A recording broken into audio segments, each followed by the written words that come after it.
Alrighty, welcome to the 157th edition of the MMA Circus here live on YouTube. My name is Nick Baldwin of BloodyElbow.com. I'm your host as always. Joining me on this very special and somewhat impromptu edition of the program is my guest co-host this week. You know who he is. It is Jed Meshew of MMAfighting.com. Jed, we just recorded before the battle not long ago, really recently, within the past hour or so. You were doing good then. I assume you're doing good now, maybe just a little more tired? I don't even know if I'm doing good. I don't know if I was doing good then, if I'm doing good now.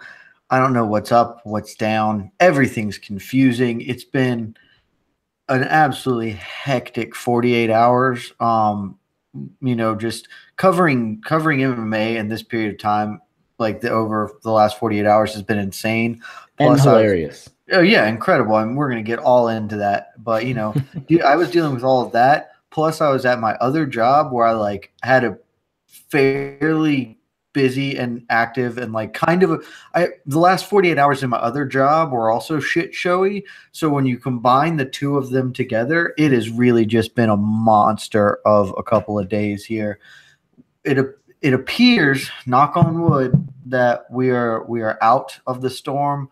A lot worse for wear in many regards, but at least we're through it, and now we can kind of just get on to the business of getting on, and you and I can look back. And frankly, I'm pretty excited we're doing this impromptu one.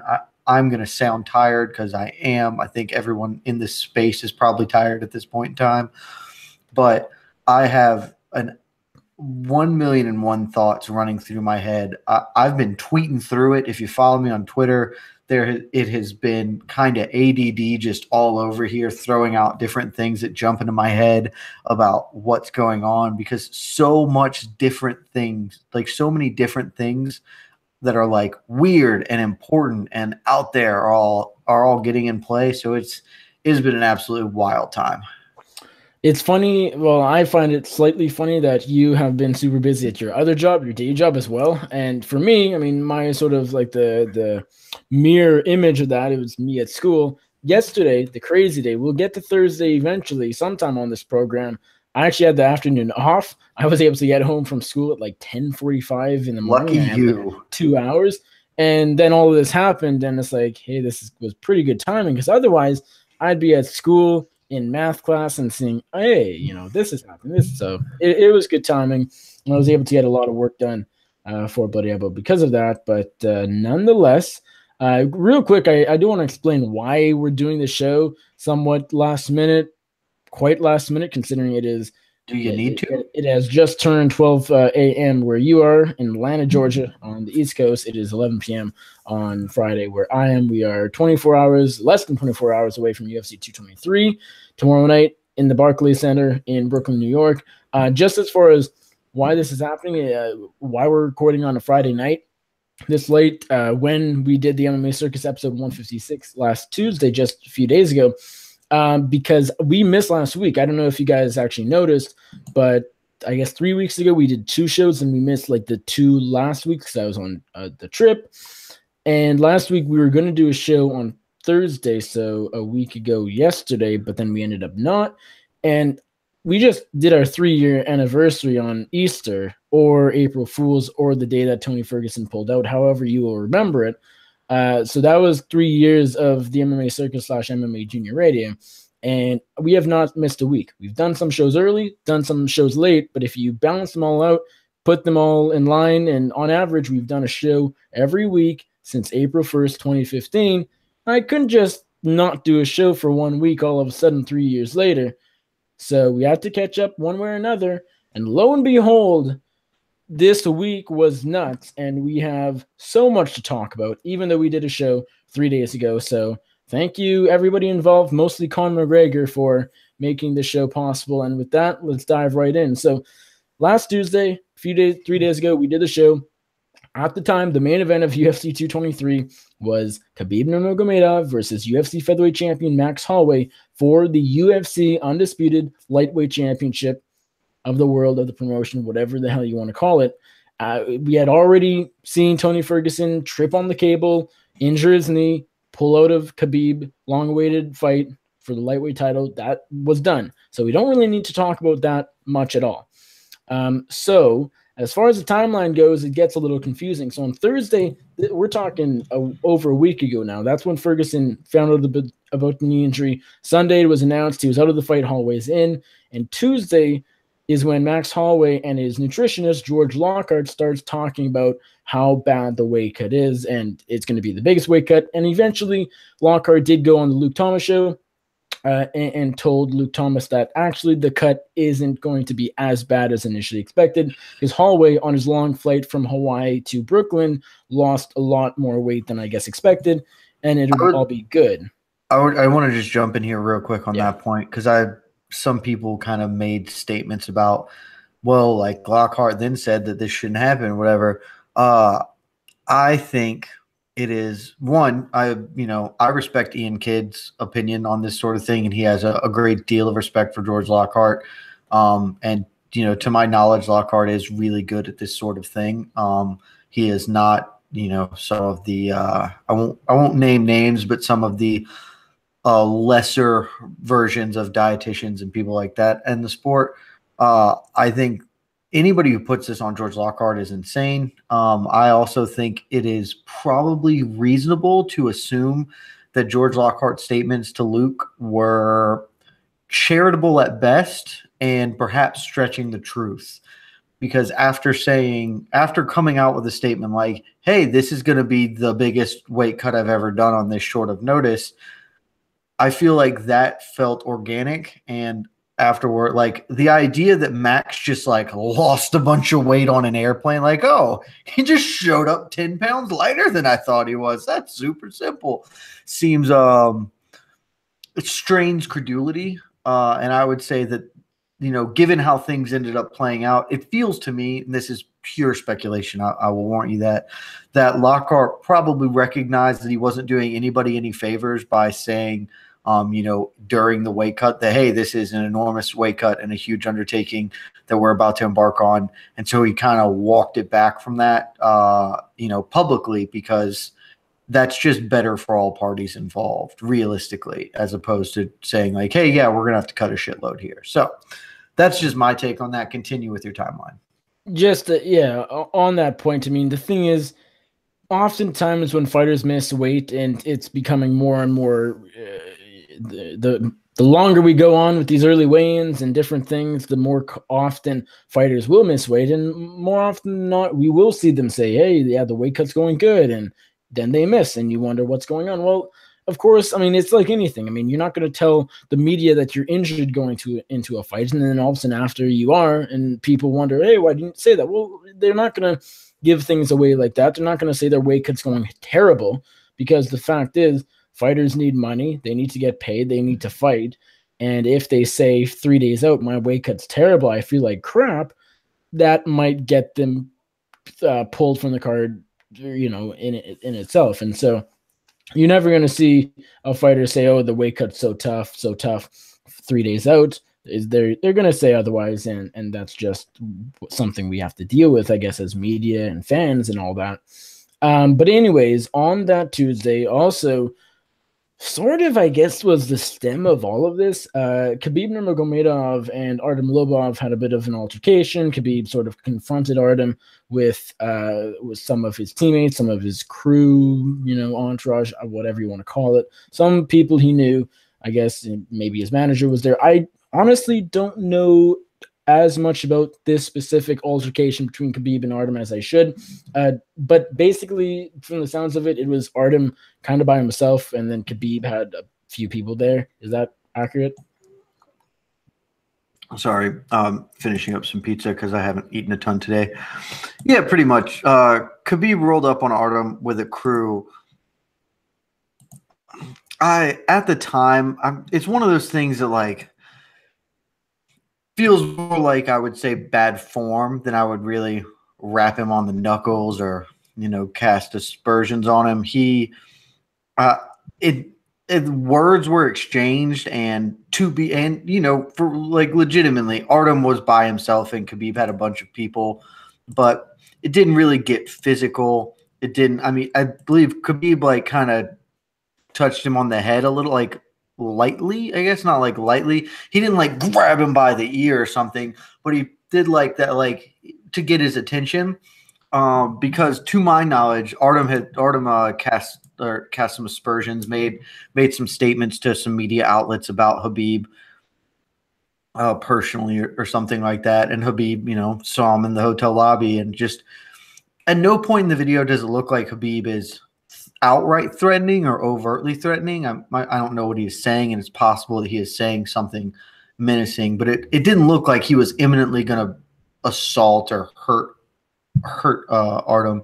It looked like he kind of just wanted to, tell him, hey man, what you said is fucked up, and if you do it again, we're gonna have problems. Khabib it didn't look like it certainly didn't look like the retaliation that we're about to get to.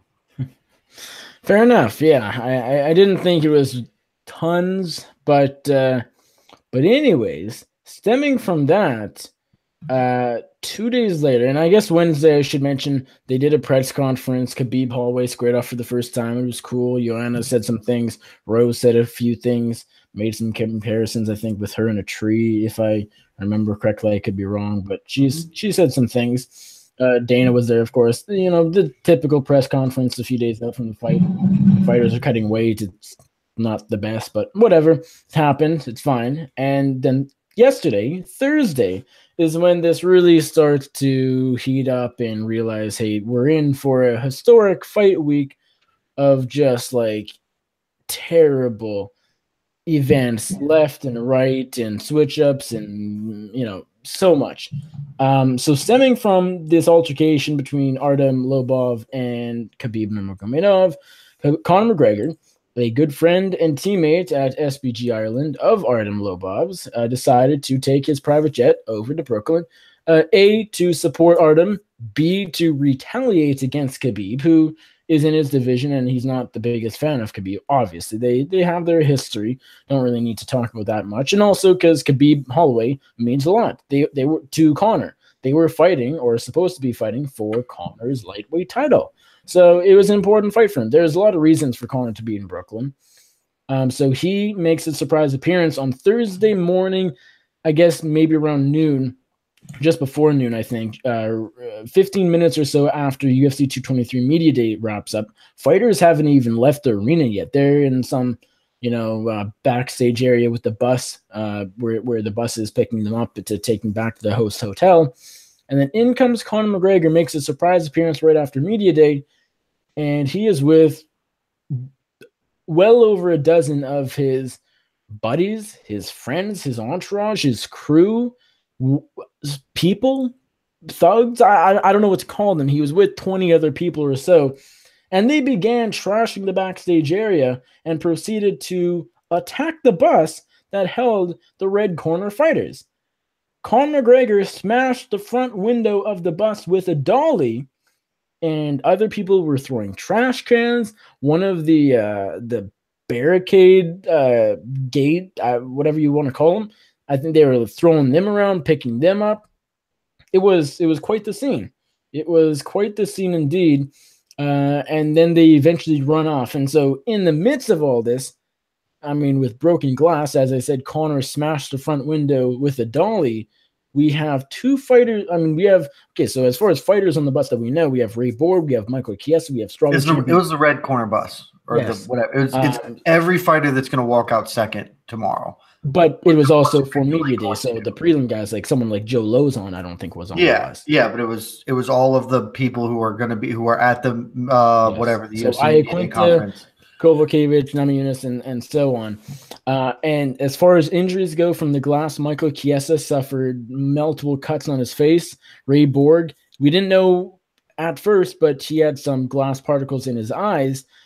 And Rose Namajunas was supposedly shaken up. She was okay, and the fight continues. But Michael Chiesa and Ray Borg, not so lucky. We learned later on, Michael Chiesa went to the hospital. He was released. He intended to fight, but the commission did not clear him. His fight with Anthony Pettis was canceled, and so was Ray Borg's, his flyweight bout against Brandon Moreno. So we are down 2 fights, and let me add, we are down actually 3 fights because Artem Lobov versus Alex Caceres was also canceled because Artem Lobov was involved in this chaotic event, this rampage, this McGregor madness, as I believe I have it written in the title of this podcast. So he was involved as a friend of McGregor's. I don't know if he was actually throwing stuff, but he was part of the group apparently, allegedly, and his fight with Caceres was subsequently canceled. So we were down 3 fights as of Thursday night. I guess, do you want to jump in and sort of just talk about, I guess let's start talking about what happened on Thursday. This was one of the craziest days. I mean, again, I said on before the battle earlier, I haven't covered the sport for all that long. You haven't covered the sport professionally for all that long. But this was easily either the most crazy day I've covered or right up there. Like, it was nuts. I'm still having a hard time wrapping my head around it because none of it makes sense. Like, I can't find a narrative that wholly satisfies like what would make sense in my head. The idea that Conor McGregor flew to New York to defend his boy's honor, that's childish. Like, it just is. And I think we need to get rid of that at all. Maybe there is a tiny piece of him that was like, hey, you don't talk to my dude like that. But realistically, there's a comedian who has a joke about there's back in the day or several years ago, a basketball player, I want to say it was like Harrison Barnes, drove like an hour and a half to fight somebody. Like, he like about some other reason. He just like got in his car and drove like an hour and a half. And the comedian was like, told this joke, was like, you know, you have to imagine how much you have to hate somebody to do that. Like, if I was like, I want to fight this guy and I got in my car and he was 10 minutes away. All right, that's fine. I get there. But, you know, 30 minutes on the highway, am I still just going to be steaming? Like, oh, I'm going to fuck this dude up. Like, that sort of applies here. Like, Conor McGregor might have gotten mad when he saw the Khabib Artem thing. I'm not saying he did it. You know, there's reason for him to take umbrage with that, even if any of this sort of response would be well outside the bounds of reasonableness. But he didn't get so mad that he stayed fucking mad when his friend didn't get hurt or assaulted, really. He just got cornered and had a stern finger wagged in his face. So, like, he was that mad that he got 30 dudes and got on a plane, and he stayed mad the whole plane flight over, and he stayed mad the whole night when he slept in the hotel, and he stayed mad until he showed up at thing, and then he outburst. Like, no. This was not motivated primarily by the Artem Lobov incident. That is a nice catalyst, you might say, or it gives him a better reason to do it. Realistically, this was intended to be largely a media stunt, and I think it's just a media stunt that got out of control. Some people might suggest some reasons for that. I'm not going to make those kind of slanderous or libelous statements up here. But if you watch the embedded video that they posted today, have you seen that yet? I have not. You're talking to episode 5 of Embedded. I plan to watch after the one show. Yeah, it's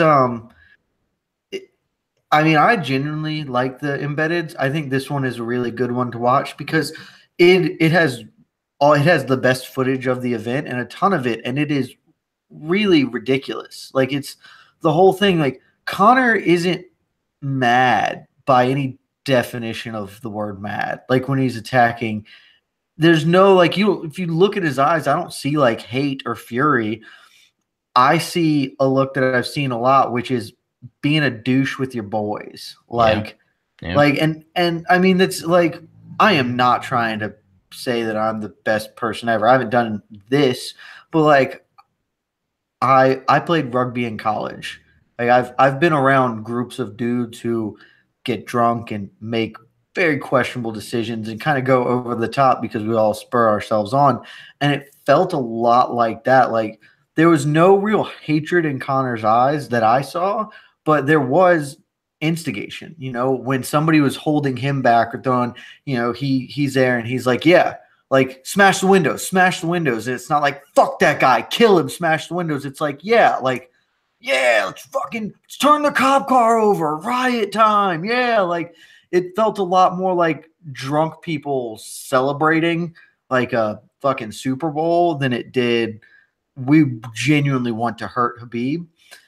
And that's kind of the last point that I want to make, and I'll toss it back to you because I've been rolling for a little bit here.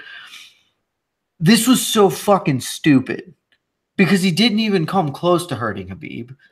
He never hit Khabib. He knew that the people on the bus were largely. Khabib. Never mind physically touched him. He never saw Khabib. I'm pretty sure he saw Khabib. Did he? I mean, there are several. Khabib was on the bus. I don't. Conor never got on the bus. No, but you can see through the windows of the bus. Like there are several points in time where he is banging with his hands on a window on the back of the bus, pointedly saying "Get the fuck out" of thing. And I mean, it could have been like Ali, but it also seemed likely that it was Khabib, or at least something. I didn't realize that he was banging on the. Okay. Yeah, he was very pointedly doing that. But it was, it's just he knew that bus wasn't it. That bus was not the Dagestani bus. It was not Khabib's crew, and they were going to try and do something. He knew that bus was mostly fighters who had nothing to do with this, and he shouldn't have any reason to have a fault with. And he acted like this anyway. And so that is the most troubling part of this to me, and something that I still haven't kind of wrapped my head around, honestly. A lot of people were saying, I saw a lot of fellow media members saying on Twitter that the notion that this was a publicity stunt and nothing else is stupid. I agreed, but I think I think what you're saying isn't a bad idea. I think the idea that it's not a publicity stunt is idiotic to me. It at the bare minimum started that way, and then escalated to a place that it should never have been. Yeah. But the entire idea that he was going to show up at media day just because he was going to get Artem's back. Yeah, at the end of the day, this 2018. This isn't I don't know 300 BC when you can just invade places or whatever. I think there isn't a solid explanation for why Conor did this, like retaliating on Khabib or defending Artem. It's good, but at the end of the day, I can buy this story that, hey, Conor McGregor, he hasn't been fighting. He hasn't fought since August when he lost to Floyd Mayweather in his boxing debut, and he likes attention. And what better way than to make a surprise appearance at an event headlined by two fighters fighting for your belt that you were about to lose? Now, that didn't mean he had to go and hurt three. Showing up was awesome. It was a great idea. Yes. Everything he did when he showed up was bad. And even, I remember thinking when this was very in the developing process, and we had just, I know, when the first tweets were like, "Oh shit, Conor's here," before everything else happened. Even after that, when we saw the first footage, maybe it was from Felice Herrig or someone else, and we just saw him sort of pick something up backstage, or certainly not the bus. We didn't know about the bus yet. I was thinking, hey, why not trash backstage? You're not going to get any repercussions for this. This is actually a good idea. Okay, you mess up, the janitor's day. He has to clean it up. Big deal. It's nothing. It's Conor McGregor. What else do you expect from the guy? Now, of course, as we would later go on to learn very quickly, it escalated to much more than that, and it was not a good idea after all. But I was thinking initially, hey, show up in Brooklyn, take the thunder away from Khabib and Max. Why not? You're Conor McGregor. You can do it. You're helping the UFC. Maybe the UFC even wanted you to do this. Who knows? Dana said at the presser on Wednesday, it'd be great if Conor showed up, which is ironic after everything that happened. But yeah, I mean, going and attacking the bus, injuring multiple people, including two fighters, canceling 3 fights in total, including the Lobov-Caceres fight. There's no... there is an explanation for it, but there's no way Conor McGregor came out of yesterday a winner. There is no way he came out of yesterday as I did something good, I helped my career. Now, let's go on the complete flip side. A lot of people were saying at the beginning, Conor McGregor just ruined his career. Dana White had a very believable media scrum. No, he didn't. Dana White is never believable. He's just not. It seemed genuine, but you also have to sit there and think, this is Dana White. This is a guy who says a lot of things and doesn't follow what he says more often than not. And so how genuine really was it? Not genuine at all, because from the sounds of it, I mean, Dana White never said it, but just from his voice, from, his emotions, from what he was saying, it sounded like a guy who didn't want to work with Conor ever again. And of course, will Conor McGregor fight in the UFC again? Yes, he will. Will it happen in 2018? Most likely. And so Conor McGregor didn't, ruin his career. I mean, look at John Jones. People were saying the same thing when he was in the hit and run in April 2015 and injured the pregnant lady, broke her arm.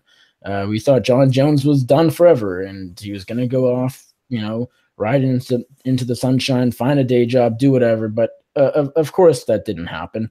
We knew better. I guess some people didn't, but of course, John Jones fought again. It's obvious. Conor McGregor is the biggest star the UFC has ever had, and they're not going to let him go just because he did this. Even though it is a disgusting act, even though there really isn't any explanation or excuse for Conor McGregor, they're not going to let him go. And so I think people need to let go of that as well and stop pretending like he just, ruined everything. Yeah, he definitely didn't ruin his career, but he hurt his career. He literally, within this last month, he signed an endorsement deal with Burger King. Yep. Now, when Dana White says, do you really think I want to be in business with Conor McGregor? That is a lie. He may not want to on some level that he doesn't want to deal with. He said before he doesn't need to be friends with his business people, with his fighters, with his even, co-owners of the UFC, anybody. Yeah, he may not want to deal with the headaches that Conor McGregor provides, but he's the implication that he won't is insane and asinine. Like, he's very clearly going to continue working with Conor as long as he possibly can, because he is trying to make money, and Conor is the best way to do that. Burger King, however, is a multi-billion-dollar multinational corporation that genuinely does not give a fuck about whether they have, they don't need Conor McGregor. Burger King doesn't need him shit. Burger King is paying Conor McGregor, not the other way around. And realistically, Conor McGregor pays the UFC.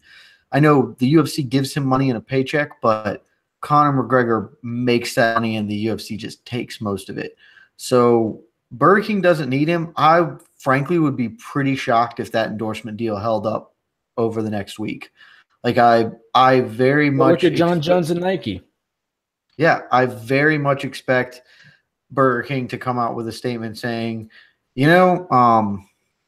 we've split ties with Conor McGregor after the troubling incident over the weekend, and that's not our brand. That's not what we want to encapsulate, which is an incredibly fair thing for them to do. And Conor doesn't need the money; got plenty of money, can make plenty more, but that's not a good thing. Losing sponsorships is not a good thing, and it will be harder for him to get sponsorships going forward. Again, this isn't going to bankrupt him. It's not an enormous issue, but it does hurt his career. It does hurt his ability to make more money. And, the thing about money is people always want more of it, it seems. So it hurts him that way. I do think that while I believe that it is accurate that Dana White will, in the end, kind of acquiesce to basically whatever Conor wants, really, I do think this will maybe give him more pretense to stand his ground, because the reality is, if you've been following Conor's career in the UFC and kind of the back and forth they have, the UFC kind of hates him now, and he sort of hates Dana and Uncle Lorenzo. I know, they're not there. Uncle Frank, they're not there anymore. But even at the end of their kind of tenure, Conor, they had a loggerheads kind of relationship, because Conor wanted more. He wanted what he was worth, and that's not how the UFC has ever operated. So they have kind of just been giving him whatever because he keeps bringing in money, but they have been looking for ways and reasons to try and have some pretense to rein him in, and I think this will give some control over him. Yeah, I don't think this will give them actual control over him. It'll help, but it won't give them control. No. Well, it doesn't give them actual control, because at the end of the day, if Conor doesn't fight, they make less money.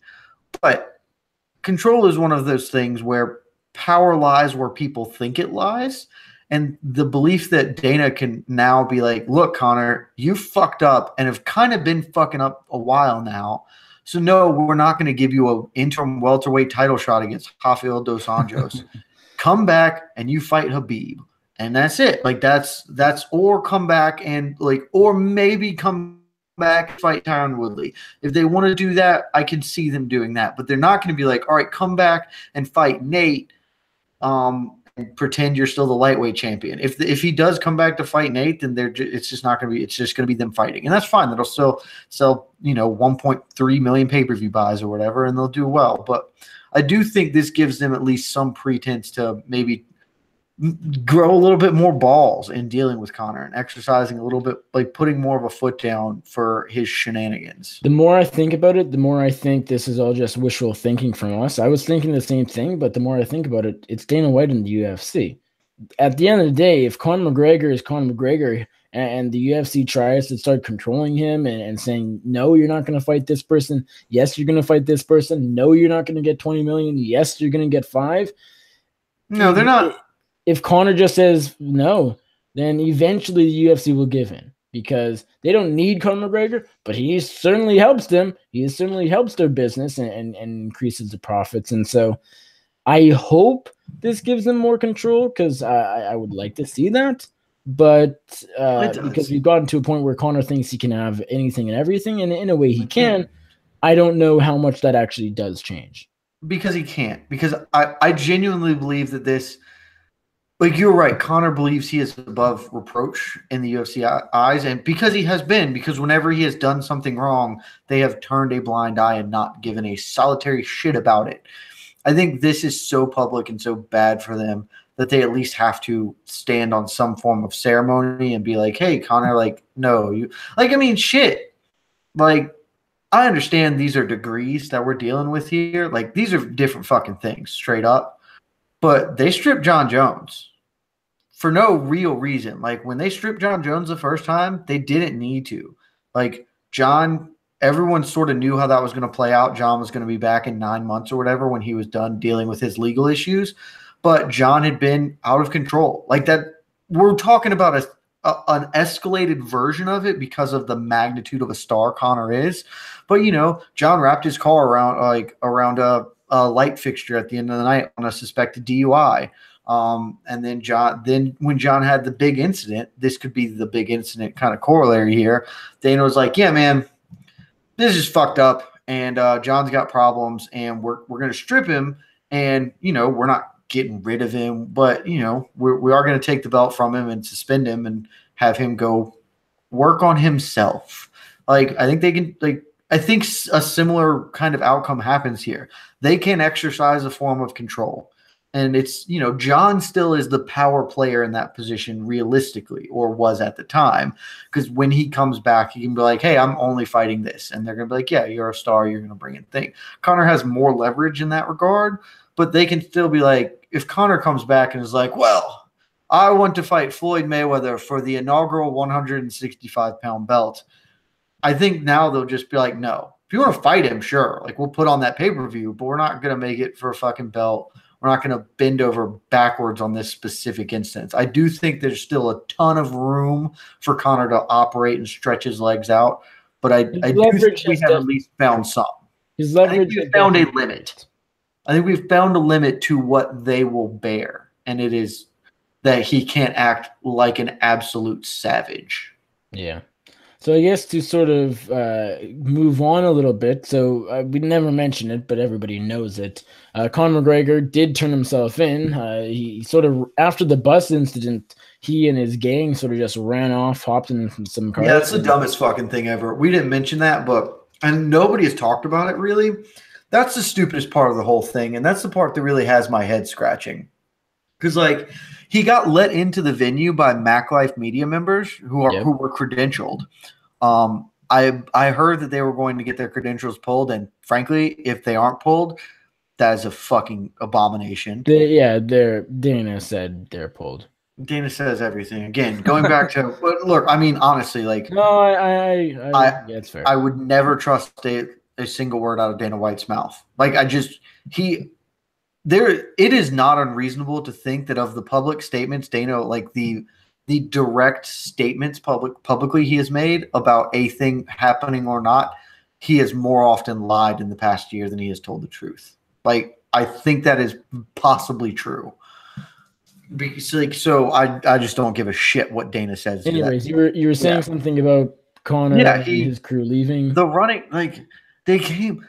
That's some type of shit you do if you're a drunk college kid and you, like, fuck up a frat house.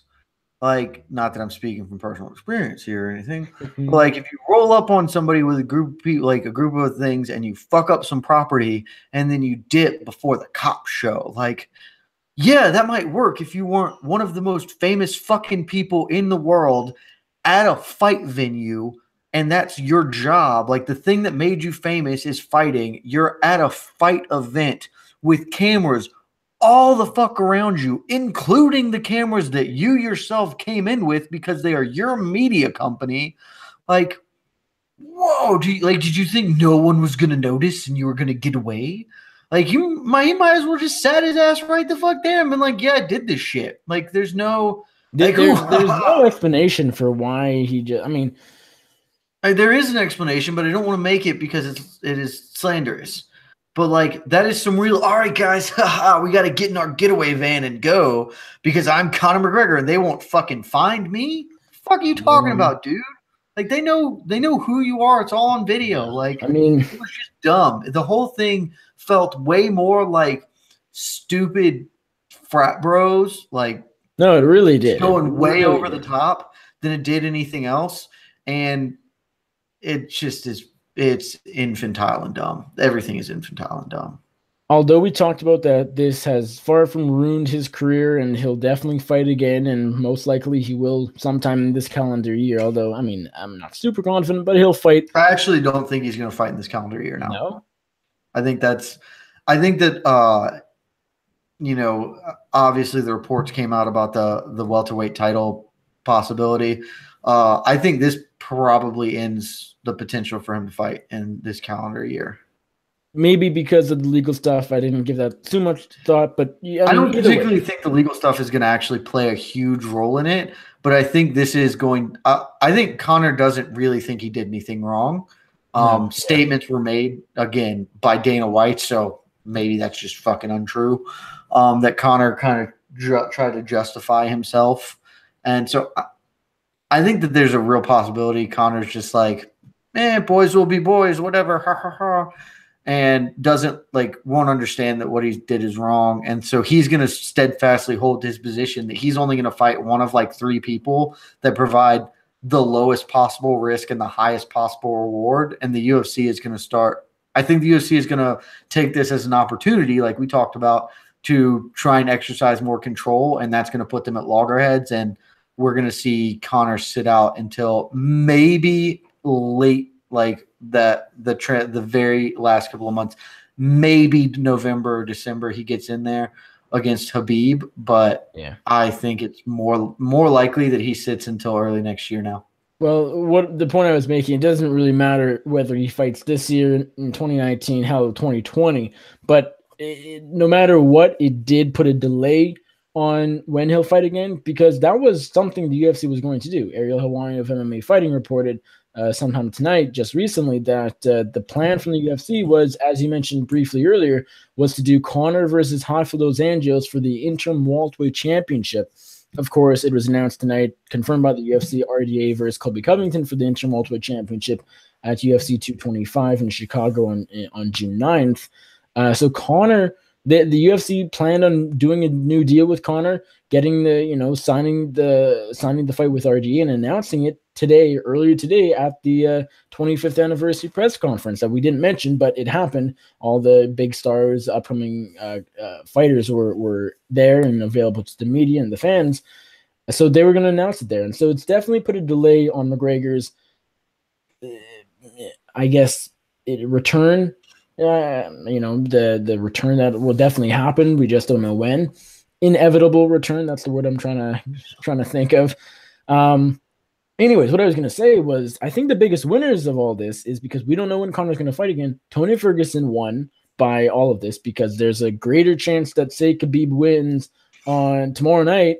There's a greater chance that Conor just won't be ready. Conor will be dealing with other stuff, the legal stuff, whatever. UFC might just not want to book him. Then they do Khabib Tony again, and hopefully it happens.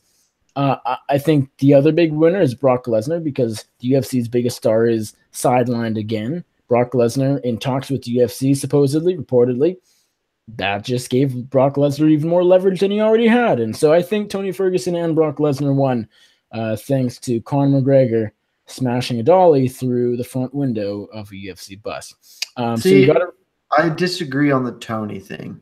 I think Tony won today, and we're going to get to that obviously pretty soon, and I'll talk about that then. I don't think the Conor thing really benefited Tony in any ostensible way, and frankly, I actually think it hurt Tony because I think Khabib won. Like, I think that's clear. I think Khabib was – there was a window in time when Tony Ferguson was the fight that most people wanted. Like, after Tony beat Kevin Lee and was the interim title holder, all of, like, the polls that you saw everywhere about who should Conor fight next was him. Like, Nate Diaz had been overtaken in the public momentum for the fight, and Khabib was gone. Like, Khabib, nobody cared. And then Khabib beat the fuck out of Edson Barbosa. And he started up, and then this fight happened, and everyone – it was clear. Like, the winner of this just fights Conor, and that's how it goes. But with Tony sidelined for at least a little bit, he's got to have surgery on his LCL. That's going to take some time to recover. And then this all happened. I have said for years now, you know this, that Conor versus Khabib is the best fight the UFC can make. The best fight. Now, not on an actual what happens in the fight, but as far as a narrative, I think that fight blows every other possible fight out of the water. I think those two are perfect foils to each other in a way that I honestly never took to the Diaz fight the way everyone else did, because I felt like it was so clear how much the two liked each other. Like, there's an undercurrent of, they want to be the big dog in the yard, but they clearly had a mutual respect for how each other kind of approached things, how they went to the game. I mean, fuck, Nate tweeted the other day, like 2 days ago, about this shit where he was where it was basically like, yeah, me and Conor do this shit. You guys can't even show up to fight. Come on, fuck off. They have so much obvious actual enjoyment of each other that never sold to me. It was just, oh, they're both personalities, and so MMA fans gathered to that. Khabib and Conor are both massive personalities that could not be more diametrically opposed to each other and how they approach damn near everything. And Khabib has those a million killer one-liners. Conor has the funny one-liners. Khabib has some stone cold chill your blood shit.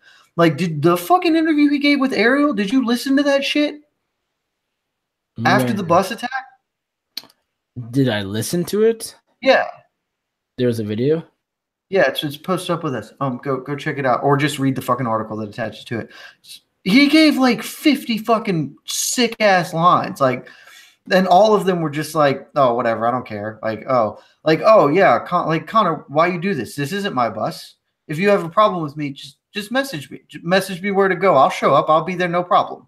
No security, no UFC, just you and me. I'll be there. He does not give a fuck. In the way that Nate Diaz screams it from the mountains, Khabib doesn't have to, because he carries that shit in his soul. It is the best fucking narrative fight, and it got lost in the shuffle because Tony Ferguson was doing awesome shit and winning, and Khabib was sidelined. I think Tony's fucking lost that fight now. At the moment in time we were talking about, assuming Khabib wins or shit, if Khabib didn't even fight today, if after all of today or all of today happened and the end result was fuck it, Khabib can't fight, he's just off the card, I think everyone would just be like, yeah, Khabib Conor's the fight to make after this shit. Are you fucking kidding me? That we talked about it on our other show. I think that fight sells 2 million pay-per-view buys. They do Khabib Conor right now. Put a big promo push behind it. So I think Tony's a loser. I totally agree with you, though, on Brock Lesnar. I think he's a massive winner out of this. the biggest stars in the UFC, John Jones, probably not fighting for another year and a half at least. Conor McGregor just got bailed out earlier today. George St. Pierre, semi-retired, back with the aliens or whatever the fuck he's doing. Ronda Rousey has joined WWE, and Brock Lesnar is the one big star who's like relatively well-adjusted, free to fight come the end of this summer, plus some change for the rest of his suspension. Yeah, he can ask for anything he wants. He has all of the fucking leverage. Be like, yeah, Dana, give me your firstborn son. Yep. Just to respond to your point on Ferguson, I understand it. I think he still won. Like, he definitely lost the McGregor fight. That's the McGregor versus Ferguson is never going to happen. I don't think. No, never. There's a tweet I made that was he sent out a tweet after all of that happened that was like, man, put me in, coach. This sucks. I really want to be there. And it read, like, I just read it and was like, that's a dude who realized he was this close to getting red panty night, and that's gone forever now because it's just gone to Khabib. Yeah. And it's like, it's 100% what it was. The thing is, I don't know how close Ferguson really ever, I mean, right after the Kevin Lee fight, yes, everybody wanted the McGregor fight. That was because Khabib was still injured and he was dealing with that. He was sidelined for a little bit. And so that was sort of the only option. It made the most sense, but Ferguson Conor was never the fight. I mean, it's always been. There was a window though where everybody assumed after Mayweather that Nate 3 was the fight. Like that was the going consensus. There were talks behind the scenes that okay, he's done with Mayweather, gonna come back. We're gonna do a trilogy fight with Nate. But once Ferguson won, that picked up all the momentum, and people only because it was for a stupid interim title that he doesn't have anymore or won't have supposedly. I mean, maybe that was it. I just think it was because that fight would be awesome, and people understood it would be that. Awesome, but I think people do that. It would be awesome. I would love to watch it. It would be a great fight, but to me, it was always the fight that was. We don't have anything better right now because Khabib is sidelined and because of other, various reasons. So McGregor, Ferguson will have to do, but it's not the fight everybody's clamoring for. I don't think there was ever a window where, that was going to be the blockbuster fight that everybody wants. I mean, we can disagree. We don't need to go on about that.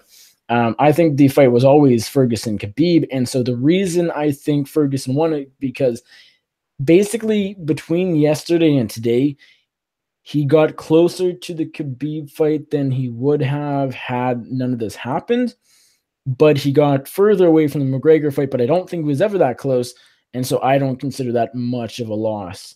And so that's my sort of thinking, my thought process, but maybe he was close to the McGregor fight. Maybe I'm sort of overlooking how close that was to being happening.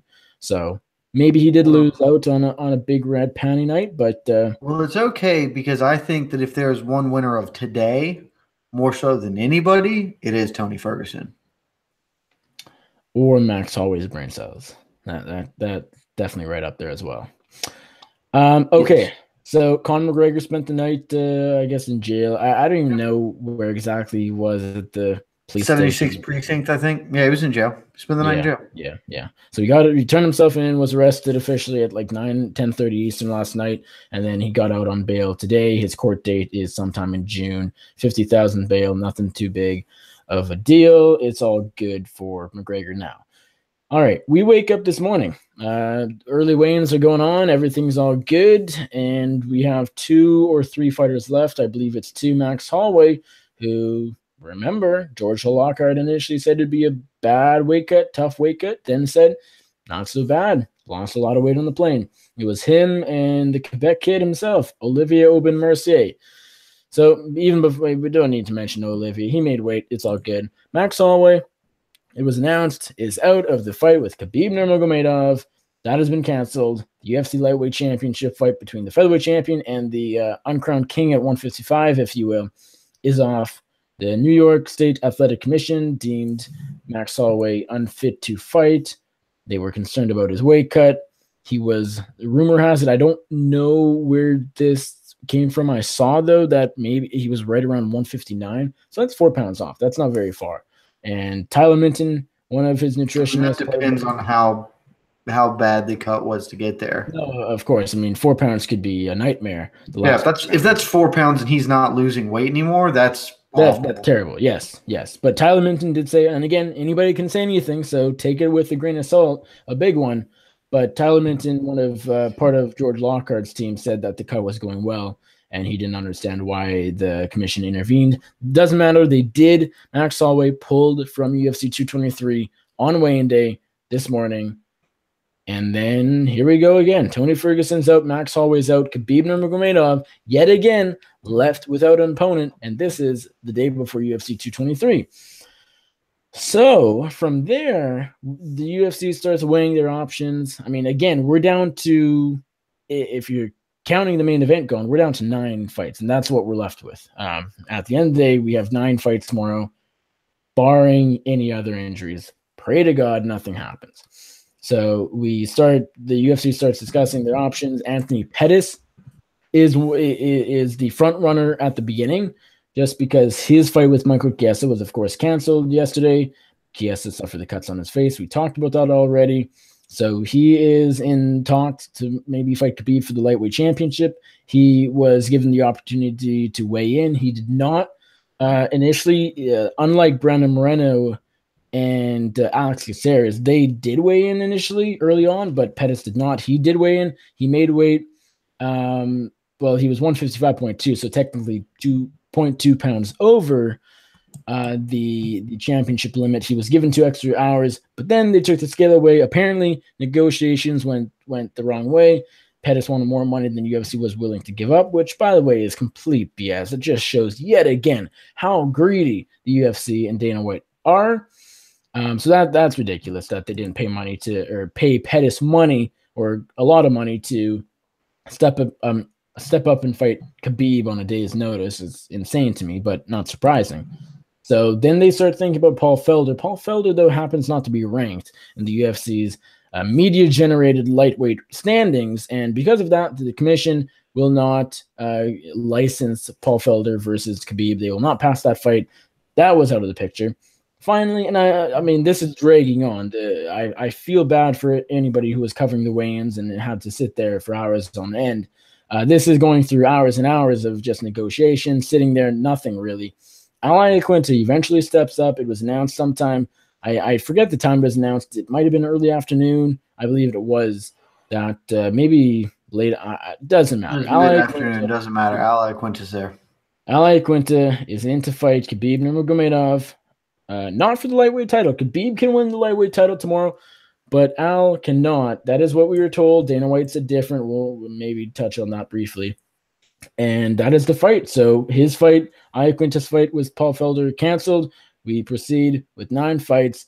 So as of right now, the main card, let me pull it up real quick. It goes like this. Khabib Nurmagomedov versus Iaquinta, partially for the UFC Lightweight Championship. Rose Namajunas, Joanna Jacek stayed intact. Renato Moicano versus Calvin Kattar stayed intact.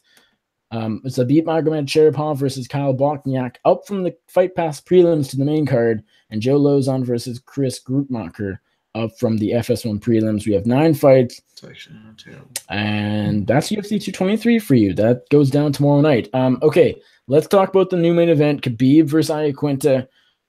Out of all of the possible outcomes, Khabib versus Pettis, Khabib versus Felder, and Khabib versus Iaquinta, is this the ideal option in your opinion for you personally? I want to say first, I think this is extremely important to nail. The UFC could not have possibly handled this entire situation any worse. I mean that extremely deeply. Anyone who still hangs their hat on the belief that the UFC are good at their jobs, that they are good at fight promotion, is dead fucking wrong. They could not suck harder at what they do. They succeed firmly in spite of themselves. This was a clusterfuck of a day, no doubt. Things went tits up from Jump Street and just kept getting bad. But it should have been a day that they could look back on proudly. Frankly, it really should have. Because when you're in business or just in fucking life and things like everything goes south, your ability to overcome that and still like succeed is like those are the moments you look back on with the most pride and be like, yeah, man, everything went fucking wide on me. And I kept it going. I kept it straight and narrow and I got there. They should have been able to do this no fucking problem. One, it's really, really impossibly dumb that in 2018, especially with a hexed fucking fight like the Khabib Ferguson fight, that they didn't have a backup fight on this card. Like, you should do that for basically every main event. Just one of the other fights booked on the card should be between two contenders in the same division that can reasonably step in should something happen. That way, if Tony Ferguson pulls a week out, instead of having to get your featherweight champion who's just coming off an injury and can't actually make the weight, you just call up, hey, so Kevin Lee and Edson Barboza, you guys are fighting. Now you're not. We're going to give Kevin Lee the chance since Khabib just beat the shit out of Edson Barboza. Kevin Lee, you want to like step in. Like, that's how this should be fucking handled. And the fact that they still don't do it, possibly dumb. But they had a pretty okay backup plan. Their former lightweight champion, who granted is on a shitty run in his career. Like, yeah, most of the casual fucks buying this shit don't know that. But like, yeah, Anthony Pettis, he jumped off a cage wall and kicked the dude in the fucking face. He's the former champion. He's stepping up on short notice against this guy. Like, that's a sellable thing. And the only reason it didn't happen is because they fucking lowballed him. That's it. It's the only fucking reason. Are you shitting me? I don't know what he asked for. I'm pretty confident he didn't come out with the Nate Diaz $20 million. And so whatever he asked for, just fucking pay him. Like, pay him so this clusterfuck isn't what happened. Because at the end of the day, what they want, the outcome they want to happen, even when it was Tony Ferguson, is to put a belt on Khabib Nurmagomedov. That is their goal. They can say they don't want it, but realistically, their best opportunity to make the most money is with a belt on Khabib that they can then leverage to get him to fight Conor in the biggest pay-per-view they can possibly put together. Anthony Pettis does that in the best possible way in this. Anthony Pettis would get unbelievably murdered by Khabib. That would just be the biggest ass kicking possible. So paying him an extra $1 million or whatever to be like, hey, you're going to step up on 12 hours notice and fight this motherfucker. Here's $1 million. That's fucking fine. And it gets you out of this jam in the cleanest way possible. Instead, Pettis rightfully was like, no, pay me what I ask or I'm not fighting. Good for him. They didn't because they're morons.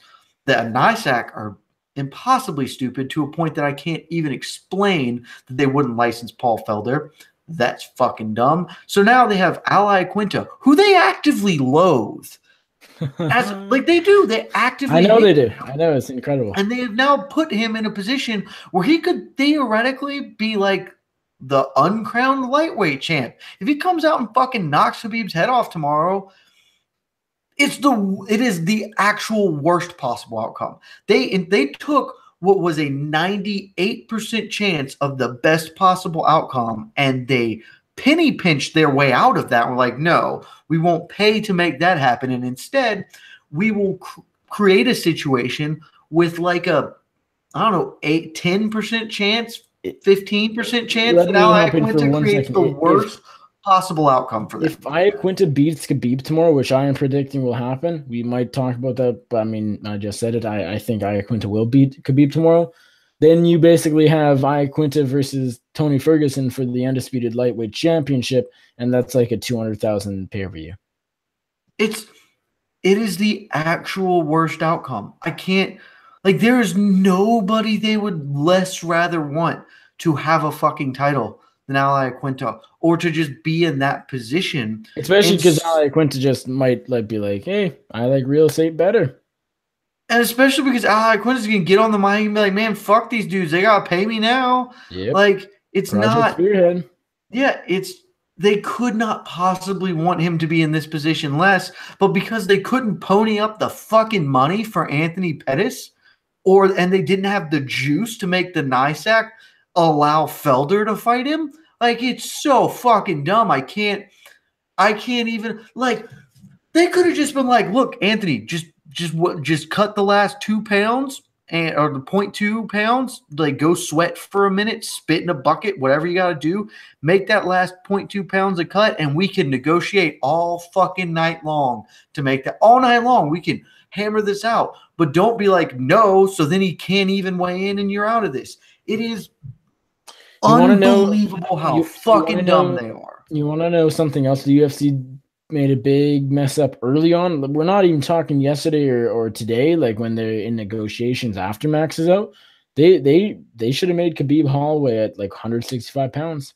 They couldn't because they wanted it to be for the belt because the who cares? They do because they care about the lightweight title, and that's why they made it. The entire purpose of this entire event was to get a belt away from Conor. That is the whole reason they are doing this. They wanted to get a belt away from Conor, and they wanted to do it in a manner that, you know, the media and that the fans would most understand and respect, because they don't want him to have a belt that he's sitting on and not doing anything with. They think it'll give them some fashion of leverage over them. Well, now that's a sophomore childish idea that's probably incorrect, but they want him to be gone with a belt so he is either free for them to negotiate to do a Floyd Mayweather fight or whatever without kind of holding up the division, and they can promote the belt and the fighters with the belt separately. That was the whole fucking goal, and preferably they just wanted to get a belt on Khabib because then they have the outside chance of making Khabib Conor as a massive fucking event.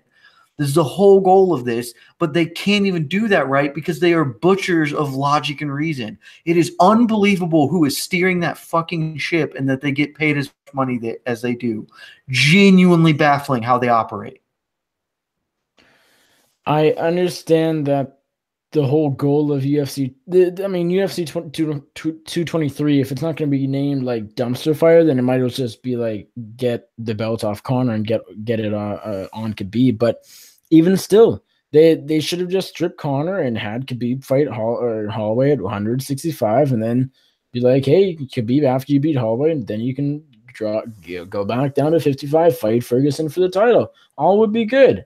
No, what they should have done the whole time is, instead of going to Max and being like, hey, Max, I know you're injured, they should have been like, hey, literally the week after this fight, dude's already, like, we have 2 top shelf lightweights already in the middle of making a weight cut probably. Let's just call up Dustin Poirier or Justin Gaethje. Be like, hey, which of you 2 can make 155? Both of them would probably say yes. All right, Dustin Poirier versus Khabib. That's the fight. That's the main event. I never understood why they didn't do it, other than that they wanted to save. Is that a Fox card? Is it an FS1 card? Fox. Yeah, they want. I genuinely have no idea what's on that card. You can fix that much easier. And okay, are you want to do that? I bet given an extra 2 weeks, you can find a suitable replacement for Justin Gaethje to fight, because if you put me in there with Justin Gaethje, it would be violent and fucking dope. And you can have Dustin Poirier fight Khabib. And that likely ends with Khabib winning. And if not, Poirier, frankly, if you put a belt on Poirier, Conor is going to immediately be like, yeah, sure, I'll fucking go kick the shit out of that dude again. And then everyone can shut up about me not defending belts or whatever. Like, they handled every step of the way. They did among the worst possible decisions they could make. It's like, what is a bad choice? Let's do that. Let's make another bad choice. What's the worst choice here? That's the one we're going to go with. Like, it is. There are a lot of parts to fight promotion that I think are impossibly hard. The broad strokes seem real fucking easy, and they seem exceptionally bad at making those happen. I think we've covered mostly everything. Not exactly. Oh, the original question you asked, which I will answer extremely quickly. Of the 3 available fights, I believe that the best on-paper fight is, in fact, the Iaquinta. He has good hands. He's a head hunter. Khabib does leave his head out there to get hunted, and he's a decent wrestler. At the end of the day, I don't think it fucking matters. I think Khabib could probably beat all 3 of those motherfuckers in one night if he felt so inclined. And oh shit, yeah, I'm sorry. The co-main event for whatever UFC on Fox is Condit versus Cowboy Oliveira. Carlos Condit can headline a fucking Fox card. That's fine. Or you I have am 2 happy weeks to they find an didn't- opponent for Justin Gaethje. I You am can't happy find they somebody. didn't take apart Poirier Gaethje because, like, I love that fight, and I know Gaethje versus anybody is good, but Yeah, that's the thing. I don't give a fuck. Put Gaethje in against I anyone, and do. that's dope. I'm glad they didn't ruin Poirier Gaethje, I mean, but it doesn't. yeah, it's like I think Dustin Poirier like has an actual case for a title shot at this point anyway. So like, fuck it, just let him fucking fight. And if I'm Dustin Poirier, I am livid about this shit. They offered it to 2 fucking featherweights. They offered it to Max and Brian Ortega, not fucking him. Like that is just some wild woolly shit right there. Because also, imagine this. So the Poirier thing happens, right? So if they go by my plan, obviously they couldn't have foreseen this. If they had put Poirier in, now they got to find an opponent for Justin Gaethje. They're scrambling to find an opponent for Justin Gaethje. Oh shit! Look what happens. Conor breaks a thing. Michael Chiesa is out of his fight. Everything goes tits up. You take one of the fighters. Either Michael Chiesa has an extra week to get his lacerations healed, and he's good to go next week, or Anthony Pettis versus Justin Gaethje. There's your fight. Holy shit. Look at how everything would have worked out better if they didn't suck at their jobs. Something I'm just thinking of now, I actually wouldn't have minded seeing after Holloway got hurt. Call up Brian Ortega. See if he can make 55. They did call up Brian Ortega. He was literally the first person they called. No, I mean today. Call him today again. Oh, yeah. No, he couldn't have done that. Well, I mean, he couldn't have made it in time to make the weigh-in. I guess that's true. Because Holloway, there was literally an hour-long window for Pettis to make the weight, and then he got the 2-hour extension because it was a championship bout. Hey, Brian Ortega is in town. He was in Brooklyn. He was, I'm sure, close to the Barclays Center. I seriously doubt he is walking around at a weight that could have made 155 on the dot. Well, he did say, I know fighters can say anything, so take everything with a grain of salt, but he said he posted an Instagram post a few hours ago saying, I wish it was me, something like that. Well, I think that was more of if he is not as big as Max and could have made the weight with the 6 days notice. That's how I interpret it, at least. Okay, fair enough. I only said it. I said it half facetiously earlier today. After everything really went tits up here, honestly, just say fuck it and put the belt on Khabib. Like, who gives a shit at this point? Just be like, yeah, here's the belt on Khabib. And the point I'm making forever back, the winner of today was Tony Ferguson, because Tony Ferguson yesterday looked like he had lost the Conor fight. Looked like maybe he would lose the Khabib fight, like, because Khabib was going to be doing other things. Like, genuinely, if Khabib beats Max, he was eyeing GSP. He's got the Conor fight on the horizon. Like, he would want to fight Tony, and probably ends up happening. But I wouldn't be surprised if, had this all shaken out, cleaner, that Khabib and like the Khabib Tony fight would have just been put on the back burner and everyone would have just let it go. After today, I think there's a way better chance that, that's just the next fight after Khabib wins the belt tomorrow. No, it definitely is. I mean, again, I'm picking. I don't know, because I have no idea how long Tony's going to take to recover. I do want to say this just because it's a platform and nobody else has made this point. Like, and I was screaming it for weeks leading up to this. Tony Ferguson's 34 years old, is in the best division in MMA. And he is old for that division.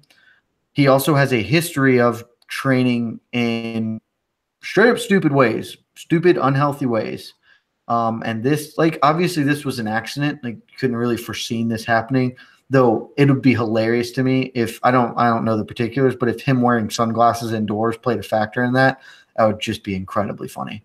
But at 34, healing from an LCL injury that he's going to have surgery on and will take a while in the best division in the sport, I think that it is extremely fair to wonder if he is going to be the guy that people like and know, or if that his best days feel like they are probably behind him. I felt confident picking Khabib going into this in part because of that.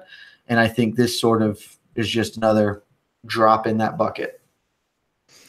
Yeah, it's something I've never thought about because Tony Ferguson appears to be in the prime of his career. I mean, you sometimes do forget that he doesn't feel like he's 34. I know, but he really doesn't. That's fucking old as a lightweight. Yeah, he really doesn't feel that old, and so I don't think he will begin to decline all of a sudden. I know knee injuries can be career enders, but to me, I feel like had he, say he gets knocked out in a fight, then that starts, to me anyways, that's more like, okay, that changes your career. That starts to decline the knee injury. Now, if he isn't able to fully recover from it, I mean, we've seen injuries that it's always there, sort of like it's fully recovered, kind of, but like it's kind of there still. You can that your knee was torn way back when, and if it is lingering, then yeah, it could be a different story. But hopefully, I'm not saying the knee injury is gonna fuck his career up. I'm saying, although I think there's like a small chance to like, yeah, that plays a factor. I'm saying more as like it's an indicator. The older you get, the more injury prone you are. Oh, I see. Yeah, Yeah. like just like your body starts deteriorating. And frankly, if you see the stuff he posts on Instagram, like his body is going to pay hell for the shit he does in it. I am convinced. Like he just does wildly unhealthy things, and like if you can get away doing shit like that when you were younger and you're the prime of your physical existence. And he's clearly a very in shape guy. I'm not casting those stones on him. Believe me, he is obviously really, really excellent in that regard. But like, he goes and does some stupid fucking like whatever he did, like squats with the barbell like on the back of his neck and shit. Like all that type of stuff is just it's just going to wear on him. And I'm just saying, I think that it's possible to view this knee injury as an indicator that, yeah, his body might start breaking down on him very quickly. It could. But, nothing else to say other than that. It's just wait and see. Play it by ear. Okay. Is there anything else we want to say? Conor McGregor got arrested yesterday. Max Holloway couldn't make weight this morning. Tony Ferguson pulled out of the Khabib fight again on Sunday. Khabib is fighting Iaquinta tomorrow, partially for the UFC lightweight title. This has been an insane week. It has been incredible. It has been crazy. It's been kind of funny. It's been bad. It's been amazing. Look, I tweeted this earlier, and it's very true. I don't know if you have this kind of feeling. I deal with it sort of a lot in my personal life. None of my friends are fight fans. There's none of them. No, I mean, I think a lot of people are like that. I think that's probably true. A couple of my friends, like the big ones, they know who Conor McGregor is. They ask me about that and stuff like that. And they, whenever it's in the widespread news, they'll be like, "Hey, what's going on here?" But none of them have seen more than a handful of events in general. Yeah. And many of them, particularly my family, do not understand. They don't understand why for well over 15 years at this point, I think, have been so kind of plugged into this world. And and honestly, I mean this very seriously. It's days like today. I love fighting to a degree that I don't really like anything else in this world. I love the ins and outs, the technical minutia of all of that. I'm still a sucker for that and for watching high-end, high-level fights or watching shitty slobber knocker brawls. I love all of that. But more so than that at all, like even if none of that existed, if I never watched another fight again, I love this sport because it is fucking insane. Like it's just true, man. There is nothing that even comes close to what this is, to the type of wild shit, carnival-esque motherfucking stuff that happens semi-regularly on this. Like, seriously, just think for a minute of the spectrum of emotions you experienced today. Because I went through basically every human emotion over the course of 2 hours, like 10 different times, amplified to enormous levels. And like, what else is going to make you do that? Nothing. There's nothing else that's really going to make me fucking furious at the stupidity of all of it, laughing my ass off at how hilarious everything is and how dumb it is. Like sad, happy, angry, just weirded out, confused. It is a bundle of things going on and an incredibly fascinating tangle of stuff that is just deep in a weird ass fucking way. And it appeals to me more than anything. It is honestly days like the past two are seriously why I love this fucking sport. When the wheels come all the way off and this motherfucker is a train careening into a crowd, that is when it is the most exciting to me. Like, and so I loved today. It was exhausting. I still haven't really comprehended what happened, frankly, but I know that what happened made me feel a lot of shit, and it was pretty dope and extremely unique. Like, I'm not. You're a hockey fan? Casually. Yeah, like I think you're like. Could you ever imagine anything in the neighborhood of this happening in hockey? No, because hockey's a mainstream sport. Yeah, but like that's the thing. Hockey is like the least of the mainstream sports, you know? In Canada, I mean, my I mean, it is, but hockey. You're still dealing with kind of a weirder set of people because there is like a legitimate culture of fighting ingrained in the sport of hockey. Like you're still dealing with some people that are a little odd. Like MMA, I think you could argue that any pro athlete is sort of odd in their own way. Yeah, you can, but what I'm saying is hockey, those people are even a little more off the normal bend. But MMA, like I know what you're saying. It's harder for me to understand as a Canadian because hockey is so prevalent here. But I know what you're saying. Weird people. But like, if everyone's in this group right here, and then hockey's maybe just on the outskirts of the group, but still kind of tucked into the normal-ish people. The MMA is way. The vast majority of people that populate the sport are way the fuck over here, which is why it's so fucking like. I seriously at work, I was trying to explain to my boss today, who like noticed that I was like, dude, you're really haggard. What's going on? It's like I'm trying to deal with all the shit that we've got going on, and at the same time, literally everything just blew up. Like the entire world of MMA blew up within the last 24 hours.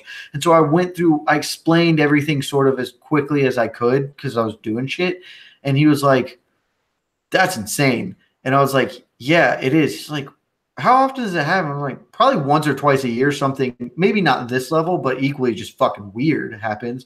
He was like, well, I wonder why that is. And I was just like, because you're dealing with insane people. Like the people in this sport have something fundamentally broken inside of them for the most part. And you're like, all of them are just fucking weirdos because it takes a weirdo to do this, to love this. And like, fuck, I'm a weirdo, obviously, because I love the fact that it's fucking insane. But like, you will never get everything that this sport brings in any other sport, like any other activity. And so I'll never give up this thing, man. I love the shit out of it. It's crazy because it's like I'm sitting at Easter dinner in my living room with, in a circle basically with 10 other family members that are all over to enjoy a nice Easter. I look at my phone. I mean, I'm not really on my phone. I'm talking with people, interacting, whatever, it's family time, whatever. And then I look at my phone and Tony Ferguson, slips on the cable. He's out of the fight. And instantly it's like, oh my God, here we go again. The fight is off for the 4th time in a row. This is insane. I'm super upset. We did the show at the very beginning of 2018, 2017, awards and 2018 predictions. I said the fight I'm looking forward to the most is Ferguson Khabib. Can't wait for it to finally happen. And so it's instantly just frustration and disappointment. Then when Max Holloway steps up, it's like, okay, Holloway's probably going to lose, which sucks because he doesn't really need to be in the spot. He doesn't need the money. He's just a gangster fighter, and so he's willing to do anything. So then it's really cool, and it's like, but what if he does pull off the big upset that we don't think will happen? Then he's a 2-division champion, did what Conor did, all these storylines, but then he's out, and then it's like, well, the UFC is stupid, and then Iaquinta steps up, and it's like, but he hates the UFC, and the UFC hates him. And, in between of this, the biggest star in the sport gets arrested and spends the night in jail for attacking as Ariel Helwani would say, this can't be scripted. This is, as you said, this wouldn't happen anywhere else because I don't totally understand this, but because MMA is not mainstream, this stuff just happens regularly. We see cancellations all the time. Obviously, nothing as big as this, nothing as widespread as this. This was everything going wrong. This at the same time, and that's like, And that this was a Don DeLillo fucking novel. When Like, so many things, I mean, I think it was Dave Doyle who said we need to do a 30-30 or whatever the thing is for UFC 223. Thing is, like, yes, 100%. You can make an awesome one of those. You could also do like 25 good 30 for 30s. Just off the top of my head in this sport. Like, I know there are a lot of good stories. I don't even know what 30 for 30 is, but you can do some. You don't know what 30 for 30 is? No. It's a documentary film series by ESPN where they basically, the concept was, we're going to take the 30 most interesting sports stories over the past years and shoot documentaries on them. And then that kind of spread out into doing a lot more things. But like, obviously every sport has interesting stories. I just genuinely don't think that there are. I think MMA is so weird and so unique that it provides a better, like, more better stories than anything else. Like, the narrative possibilities in this fucking clown shoes of a sport that, like, we can even think of. Like, think of how fucking good of a story it would have been had Max made weight and won. Max Holloway, who 4 years ago or whatever lost to Conor McGregor, now actually holds the 2 belts that Conor previously held and can force a rematch for both of those belts in an enormous super fight. Like, that's an incredibly good narrative story. But what happened instead is way more bizarre and still maybe even more compelling. Like, everything that fucking happened is unbelievable. The things we could script in our head are better narratives than 90% of sports stories. And the wild shit that just happens is way more out there than anything most people can fucking come up with. And it's the best fucking sport. It's just the best sport. I was sitting in my school library because I have a spare first period, but I have to drive my sister to school, so I have to go early, and I just sit there. And I mean, this was it doesn't matter, but I was sitting in the library and on my computer because I don't remember what I was doing, writing up an article or whatever. I was actually doing math homework. I was doing math homework, and then also on Twitter at the same time, trying to multitask, not really. And then I see Suman Mokhtarian, the brother of, can't remember the guy's name. He's on the Suman is on the Suman's on the Ultimate Fighter 27. And I see a tweet from him. It's a joke. He says, I think it's a joke anyways. He says something like, Max Holloway slipped in the bathtub. He's out of the fight with Khabib. Ha ha ha ha! Exclamation mark. Literally a minute after comes Brett Okamoto's tweet, breaking news, Max Holloway's out. And I think Suman was just making a joke, and what a coincidence. But that just made it better or worse. Because I saw that and I'm thinking, okay, this is a joke, obviously, but let me check. You never know. This week has been crazy. And then all of a sudden, I see like the next tweet pop up and it's real, or it then was real. And the thing is with MMA, the best part of this whole week was Jim Miller's song about cocaine and Conor McGregor. That was incredible.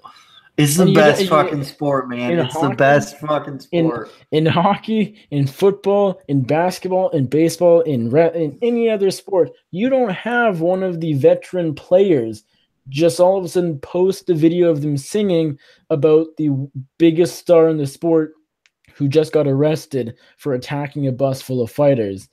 And his own rendition of a song from the 70s or whatever. I mean, you just don't see that. And it's incredible, the personalities that we have in this sport. The fact that, I'm going to go all journalist, but the fact how accessible these fighters are. Like, I just interviewed Stephen Wonderboy Thompson. He's a few days ago. He's the number one welterweight in the world. He might be the best welterweight in the world.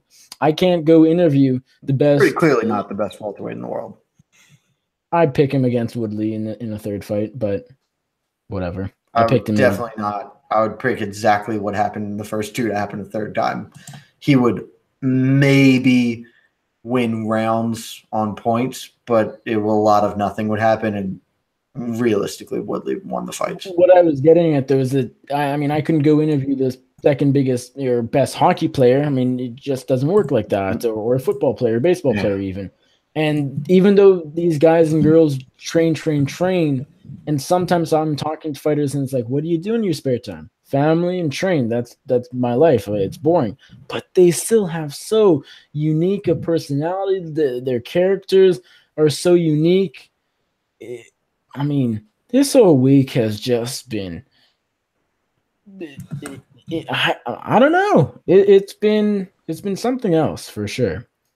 And it's been the best, man. It's when this sport is at its worst in like this way, not like the actually morally repugnant worst, like Ramzan Kadyrov, who is associated with this event because MMA. Like it's unbelievable, man. It really is. I don't understand how everyone doesn't. I mean, I get it, and I get how everyone doesn't love it, but it's on what is universally considered a terrible day for the sport. Like everyone would blanketly agree, this was a bad day for MMA. Yeah, it could not be more awesome. Like it could not have been a more fascinating thing to me. I love the shit out of this sport, and not just because it's the whole joke of, hey, this fight got canceled again. Hey, we just lost 4 fights. This always happens. This is MMA. It sucks to be an MMA fan.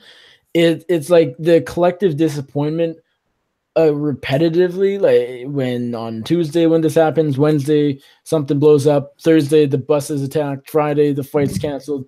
This. I mean, all this disappointment just sort of eventually it's just funny, and we talked about that, but I don't even know what I was getting at. It's like MMA fans are. It's kind of like, hey, this is what it's like to be an MMA fan. But I remember what I was going to say. But it also leads to new narratives. It leads to new storylines. Now we will get Brian Ortega versus Max Holloway, and it will be intriguing, as intriguing as possible. Max Holloway. Holy shit! I didn't even think of that. No, it's going to happen. I know. That's how fucking wild today is. Like, it's. I mean, we lose 4 fights, but we also gain many others. A week ago, I was pissed about the Holloway thing. I was like, this is stupid. Put Dustin Poirier on the card. Yeah, like, one, because I think Max Khabib is a really great fight if you give Max a full camp. But I was like, this is fucking dumb. He hasn't had a full camp. He's coming off an injury. This is just stupid, and it's getting him kicked. Plus, Brian Ortega is a clear-cut contender. That fight is really interesting. Whatever. We get that again. Like, holy shit, man, this sport, everything is wild and stupid. It's unbelievable. It's like a baby. This sport is just kind of like a drunk baby. It's kind of the best way to describe this sport. And it's awesome, but really bad in a lot of ways. I think we should sort of sign off with this. What happens if Khabib Nurmagomedov versus Iaquinta is canceled between now and tomorrow night? It'll be my favorite thing. Like, I will die laughing. Like, I will just absolutely die laughing. Like, it would be the biggest coincidence ever, and it would holy shit. This is what this is gonna be my last thing, because we've gone on for a really long time, and frankly, I could keep talking for hours about this. So, Iaquinta, the man who a day ago didn't even have a name tag or whatever at the media day because they fucking hate this man. On Ariel Helwani's show, the MMA Hour on MMAfighting.com, in January. So January, like, I don't know, I can actually look up the date. So this was 3 months ago, would have been January 29th. Iaquinta, I would like to read you a quote from him. You may recall that at UFC 219, Khabib Nurmagomedov beat the ever-living shit out of Edson Barboza. Raging Al was on the MMA Hour. He had this to say: I can guarantee you Conor McGregor is not coming back to fight Khabib Nurmagomedov. Guaranteed, and I don't blame him. I wouldn't either. You'd have to pay me $1 million right now to fight that fucking guy. I don't want to fight that fucking guy. Did you see what happened to Barboza? Are you fucking nuts? You want to fight Khabib Nurmagomedov? You have to pay me to fight that guy. Now, if you paid me, I'd go in there and freaking fight him. But Barboza got paid 70, whatever he got paid. Get the fuck out of here. That's silly. You're nuts. That guy is like, I don't know. Like, that was 3 months ago. He was like, yeah, fuck that shit. I'm not doing that unless I get paid. And now he's doing that, I damn sure hope he got paid. If he doesn't get paid, that's the thing. If he he's wants getting paid. He's getting $1 million, if the UFC paid him $1 million, which I doubt they did, how much was Anthony Pettis asking for? They were like, no. Like, this whole thing's a fucking insane thing. But it really struck me. Like, I remember I saw a tweet that somebody brought that back. I was like, holy shit, that did happen. I was like, literally 3 months ago. Like, the same way that everyone brought up that clip of, like, Max Holloway saying, oh, if something happens to Tony or Khabib, featherweight champ right here, was like, yeah, Raging Al. Like 2 months ago, was like, no, not doing it. Not fucking doing that at all. Because of how crazy Sunday to now, 5-day span has been, I think there's a 50% chance either the main event of UFC 223 between now and when it's supposed to happen is either A, canceled, or Iaquinta will win. I think there's a 50% chance either to happen. 50% chance Khabib just does Khabib things. Okay. I honestly believe that.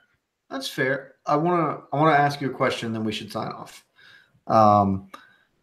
With everything that happened, all of this, the Conor stuff, the Max, all of that, the fact that this has been all over the media, do you think that this is somehow, like, what are we thinking the pay-per-view buys are tomorrow?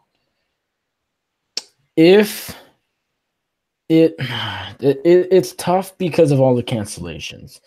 When this was going on and Conor McGregor attacked the bus, even though it looks bad and he was arrested for it, if Michael Chiesa versus Anthony Pettis was on the card, I know Ray Borg isn't affecting the pay-per-view buys, but let's go with it. If Ray Borg, Brandon Moreno was also on the card as well, and then I guess if we want to go this far, if Max Holloway Khabib was the main event and then we still had Felder, it basically, if it was intact other than Ferguson not being on the card, this McGregor helped it tremendously. It was, I would say, Khabib Holloway with everything else that really isn't there anymore. It's doing like, I'll say 700. Now with Khabib Iaquinta on a day's notice plus Joanna Rose and then not really anything else, I'll say a solid. I think Khabib has a fan base. We are slowly being shown. I think he's a fucking star. I think he can be. I don't think he is yet, but I think he can be. And I think this is sort of that transition period. I think this is Khabib going from a nobody to a star. I really do think so. I think people like Khabib just because he's Khabib, which is very odd because he doesn't have the most appealing style, but he does in a way. I think tomorrow night's card, barring any other changes, I'll say like 300-ish, maybe. I think that might be a little generous, honestly, but I'll say 300. Okay. So we got a ton of traffic on Khabib stuff today. I genuinely think he's a star. Like, I think everyone in the media underrates it because he has not been put in a position to carry a pay-per-view. I'm not saying he's Conor McGregor. I'm not saying he's Nate Diaz, but I think people know Khabib now. Like, because he's sellable. He's the undefeated Russian dude who literally talks like a fucking movie character all the time. Like, no, I don't care. This is no problem. This is no problem at all. Like, he has an enormous amount of natural charisma. I think your 700 projection was way up there, and I was actually genuinely surprised to hear it. But keep in mind that's before anything happens. Yeah, I think that none of what happened today mattered at all. Seriously, I don't, because you're gonna get 200K pay-per-view buys, like 150 to 200 for almost any UFC event. Just like that's like what Demetrius Johnson pulls is like 125 or whatever. That's your floor. Those are your fans who are going to buy it because they're going to buy it. Everything else, there's various layers of people who, they hear it's the thing to do or something caught their attention, so they jumped in. I don't think what happened today is going to knock anybody off. I think purely because of the Conor shit and because everyone knows that Conor was going after the guy who's fighting for the title on this card, who has a back and forth with Conor, and then sort of through that they kind of understand that, oh, this guy's supposed to be a real badass. Like, I think this thing's going to do 450K. Like with all of this shit, and then everyone's probably going to take the wrong lesson from it, which is that Khabib's a star. Even though I think Khabib's a star, I think this is going to do 450K sort of because of the circus that surrounded it, and not exactly as a draw. But you get all those eyeballs on him, and if he shows out, and then has an interview like the last time, like when he fought Michael Johnson, it was like, "Bring me the chicken boy. It's going to kill it." Like I think this is going to end up. Again, the UFC is going to succeed in spite of themselves. And I think at the end of this weekend, they will have a belt on Khabib Nurmagomedov. He will be a star he will be one of the bigger stars in the UFC, not that top 5 kind of category, but bigger than Chris Cyborg probably. And they'll be doing good. You know that mini belt that Derek Lewis had after one of his fights in the past year or two? I'm pretty sure that's what Iaquinta will feature at his next open house next week. Well, we'll see. I'm pretty sure that's what he's going to get on Saturday. We'll a mini see. Belt after knocking out Khabib in the 3rd round. Look, if it happens, good on him, man. Good on him. Well, episode 157 of the MMA Circus in the books. Can't believe we made it, but it is Saturday, and we are less than 24 hours away from the beginning of UFC 223. For now, headlined by Khabib Nurmagomedov versus Iaquinta for the UFC Lightweight Championship on one side, and maybe for the UFC Lightweight Championship on the other. Rose Namajunas fights Joanna Jacek for the strawweight title. We didn't even talk about that fucking fight. It's insane. Doesn't matter. I know. No, we're done. But it's just insane. Conor McGregor, not arrested, or he got arrested, not behind bars anymore, but he won't be in the building tomorrow at Barclays Center. Nor will Artem Lobov. He won't be fighting either. A lot has happened. We have made it, though. I don't know what else to say. Jim Miller can sing. That's it. Good night, kids. And that's basically it. Jed Meshew on Twitter, MMAfighting.com. Absolutely. I'm Nick Baldwin, MMA on Twitter, BloodyElbow.com. Subscribe to this channel down there. Give us a thumbs up if you enjoyed this podcast. I personally enjoyed doing this podcast. I think this was awesome. Our stronger episodes. Not going to lie, even though it was very casual, but I think when talking about the biggest star in MMA getting arrested yesterday and everything else, I think it needed to be this way. Thank you all for watching. One of the most interesting days in the sports history. Of course, it was going to be a great one. Thank you all for watching. We really appreciate it. For Jed Meshew, I'm Nick Baldwin, and we're out.